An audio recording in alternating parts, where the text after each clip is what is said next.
we have this conversation, the difference between black leaders and leading blacks is a big difference. The problem we have is that we're allowing others to project leading blacks like they're black leaders. I don't have a problem with black leaders, funded, financed, and supported by black people, going in any house for me, Eddie Long included.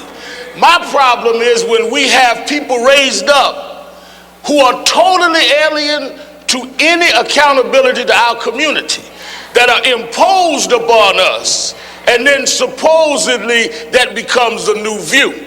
So we must teach generationally that, yeah, we can be proud of a Colin Powell getting the way he got, but there wouldn't have been a Colin Powell if it wasn't an Adam Clayton Powell. And there wouldn't have been Condoleezza Rice if it wasn't for those 4 girls in Birmingham. Bush picked fruit off of trees that we planted and grew. He didn't plant those trees. So we need to get that straight. What we did in our campaign after the presidential race, we went back into the DNC and we said we need a seat at the table. Right now, we have less blacks on the executive board of the Democratic National Committee than we've had in 40 years. Sister Green, I was talking about, we chose one of our own, executive director of our group, Marjorie Harris. She's here somewhere.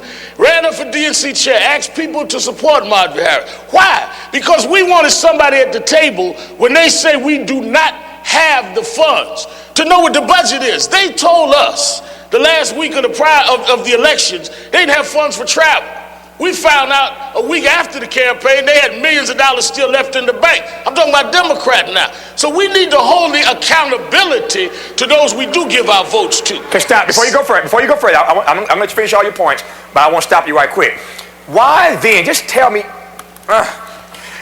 right now, just tell me then why, if the Democrats came to us tomorrow, given what you just said, and asked us to vote for them tomorrow, if there are fewer black folk, if there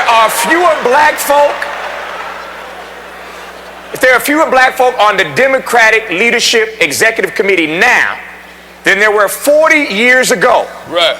And when they needed our votes, and they wanted black folk like you and others to go out and help get those votes, and they had money sitting there and didn't cut you a check to travel to help get out the vote, why should I vote for another Democrat ever? That's the question.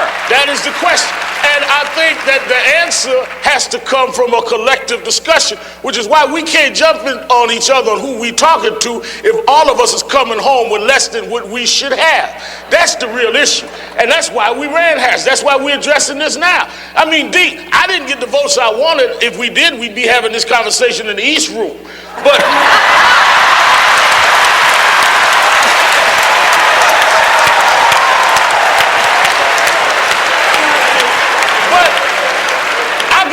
I got twice more votes in South Carolina than Dean.